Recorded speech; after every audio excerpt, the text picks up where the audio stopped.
साथियों, एफिशिएंसी से government effective होती है। कम समय में ज्यादा काम हो, कम रिसोर्सेज में अधिक काम हो, फिजूल खर्ची ना हो, रेड टैप के बजाय रेड कारपेट पर बल हो।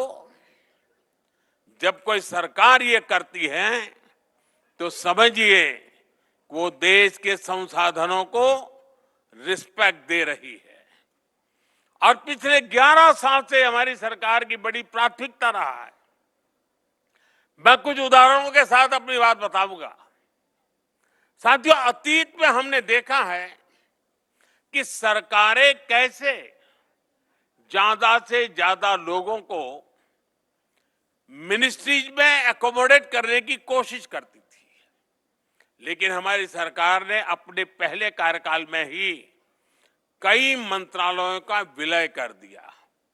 आप सोचिए, अर्बन डेवलपमेंट अलग मंत्रालय था और housing and urban poverty alleviation अलग मंत्रालय था। हमने दोनों को मर्ज करके हाउसिंग एंड अर्बन अफेयर्स मंत्रालय बना दिया। इसी तरह मिनिस्ट्री ऑफ ओवरसीज अफेयर्स अलग था, विदेश मंत्रालय अलग था। हमने इन दोनों को भी एक साथ जोड़ दिया। पहले जल संसाधन नदी विकास मंत्रालय अलग था और पेयजल मंत्रालय अलग था। हमने इन्हें भी जोड़कर जल शक्ति मंत्रालय बना दिया। हमने राजनीतिक मजबूरी के बजाय देश की प्रायोरिटीज और देश के रिसोर्सेज को आगे रखा।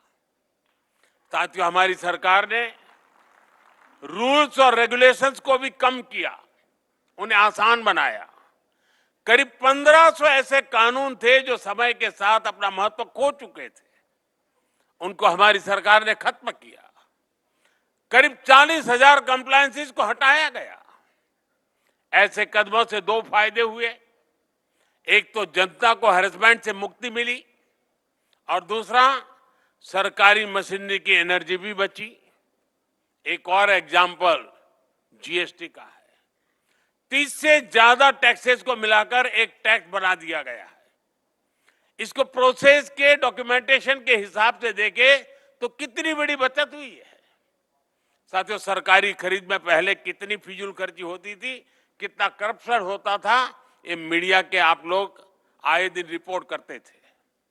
हमने जेम यानी government e market place platform बनाया। अब सरकारी डिपार्टमेंट इस प्लेटफॉर्म पर अपनी जरूरतें बताते हैं, इसी पर वेंडर बोली लगाते हैं और फिर ऑर्डर दिया जाता है। इसके कारण भ्रष्टाचार की गुंजाइश कम हुई है और सरकार को 1 लाख करोड़ रुपए से अधिक की बचत हुई है। डायरेक्ट बेनिफिट ट्रांसफर डीबीटी की जो व्यवस्था भारत ने बनाई है, उसकी तो दुनिया में चर्चा है। डीबीटी की वजह से टैक्स पेयर के 3 लाख करोड़ रुपए से ज्यादा गलत हाथों में जाने से बचे हैं। 10 करोड़ से ज्यादा फर्जी लाभार्थी जिनका जन्म भी नहीं हुआ था, जो सरकारी योजनाओं का फायदा ले रहे थे, ऐसे फर्जी नामों को भी हमने कागजों से हटाया है।